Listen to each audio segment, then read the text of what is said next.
There are two common misconceptions about limiting endocrine disrupting chemical exposures. One is that you need a PhD in chemistry to identify the safe and simple steps to limit exposure.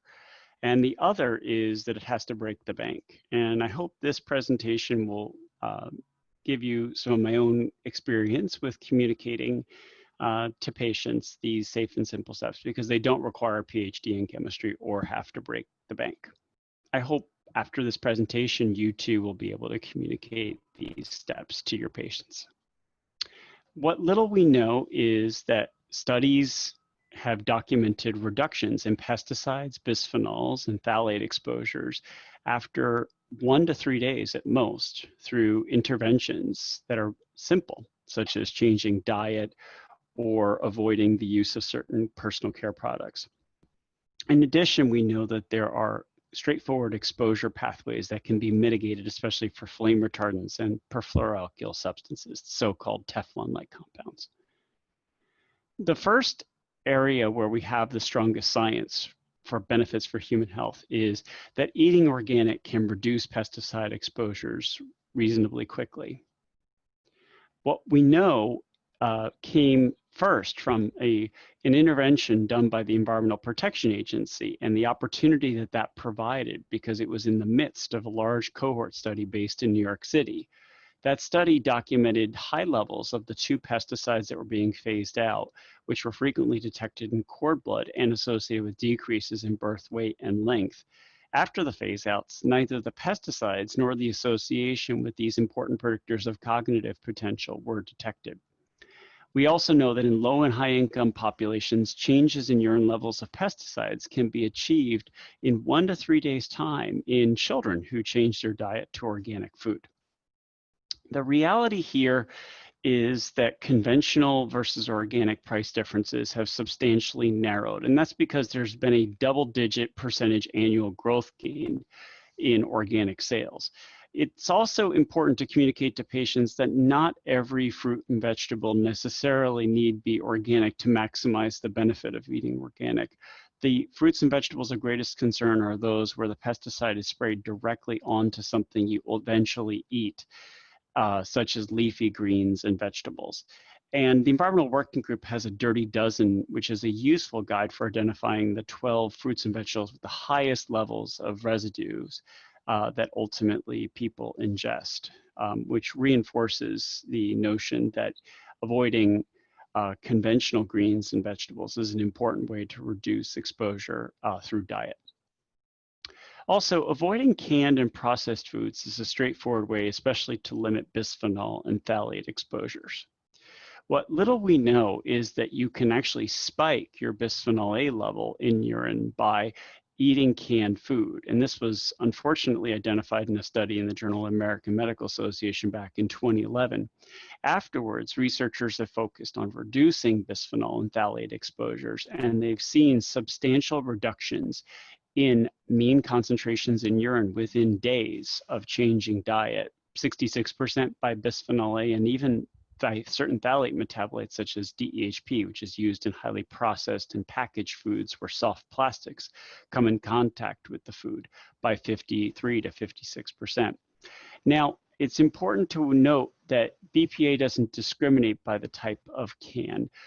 Healthy as well as unhealthy, acidic, and not acidic foods all absorb bisphenol from the lining of these cans and ultimately enter our bodies as a result.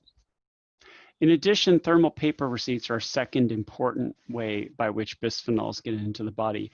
A study also published in the Journal of American Medical Association found substantial increases simply by touching receipts for about 2 hours without gloves, which is important from an occupational perspective because many professions use these thermal paper receipts and have people come into contact with them on a regular basis. It's also important to know what is in your personal care products, especially for limiting phthalate as well as certain bisphenol and other paraben chemical exposures. We know that a study, again in a low-income population, a community-based intervention study found that simply identifying which personal care products have phthalates, parabens, triclosan, and benzophenones can be a straightforward way to identify which ones to avoid and ultimately reduce levels in urine of teenagers. So it's important to identify phthalates on the labels of personal care products, but you don't have to read the entire label or again need a PhD in chemistry to figure this out. You're simply looking for any word with PHTH, or another category to be careful of is fragrance. Fragrance is a large category that essentially has been used over the years as a trade secret loophole. And it's not that all chemicals used in fragrances are of concern, but there are a variety of synthetic chemicals used in these fragrances that have been found to be harmful to health. In addition, Environmental Working Group again has a different app. It's called Skin Deep that can be useful in guiding families to select carefully which products they use in their daily lives. It's also important to be careful about plastics. It's important to know the numbers that are in the recycling number that's on typically the bottom of the label. 7 is a so-called other category, but that other includes polycarbonate plastics, which are used, are made with a bisphenol-based lining. Moving from bisphenols to phthalates and parabens, the other recycling numbers to watch out for are 3 and 6. 3 is for polyvinyl chloride plastics, which use phthalates to soften them. 6 is for styrene, a known carcinogen. But across the board of this recycling number concept, we know that microwaving plastic containers, even if they're microwave safe, can actually lead to microscopic breakdown of polymers into monomers and ultimately absorbing chemicals into food and into the human body. In addition, phthalates are not covalently bound to the plastic, so microwaving the plastic enhances the absorption. The same goes for machine dishwashing plastics. It's important that if the plastic containers are obviously etched, it's time to throw them away because etching shows that the protective layer has been broken down. It's important to identify ways to limit flame retardant exposures, and the steps you can take really focus on the home. Flame retardants were added to furniture between 1973 and roughly 2015 as a result of a California law intended to prevent fires and prevent the spread of fires and people dying from fires in homes, especially due to tobacco use and cigarette use in particular. There are many legacy pieces of furniture that have these flame retardants. It doesn't mean you have to throw them away. It's important to keep in mind, though, that exposed foam in furniture can leach these chemicals. So either it's time to replace that piece of furniture or cover it with a slip cover.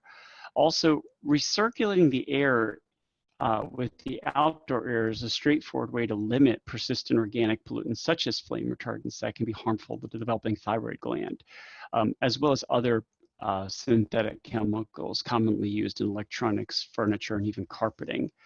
And finally, diet is important here too. There are 2 billion people worldwide who have a lower than appropriate dietary iodine intake, and that can magnify the effects of many chemicals that disrupt the thyroid hormone.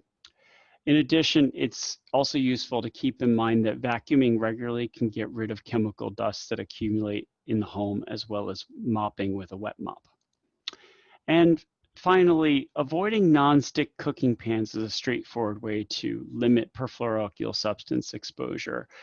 Cast iron or stainless steel pans don't have these synthetic chemicals used in their manufacturing. So I hope this really reinforces that there are a number of safe and simple steps to reduce EDC exposures and that they neither require a PhD in chemistry nor economic costs that are harmful to patients. Thanks for listening.